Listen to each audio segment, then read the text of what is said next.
Vous allez vous entourer, Étienne Moujotte, à Europe, de beaucoup de talents.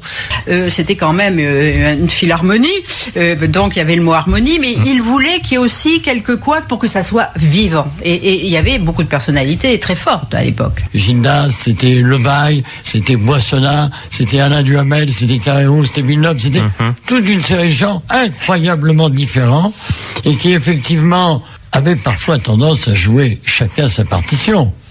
Il faut pas non plus idéaliser cette époque. Il y a des moments où le chef d'orchestre il avait un peu de mal à mettre tout ça en harmonie, mais il y avait quand même de grands journalistes, de vrais et grands journalistes, et des personnalités fortes.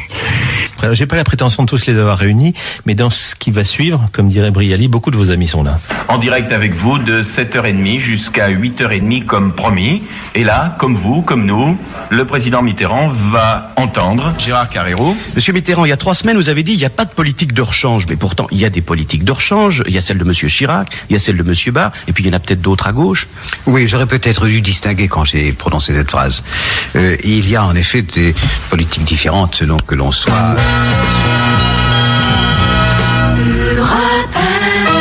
La cruauté, la précision et la rapidité du coup de Vienne sont dans la façon de ce Carlos qui, à Paris le 27 juin dernier, a tué 3 fois en moins d'une minute 2 policiers du contre-espionnage français et son chef de réseau.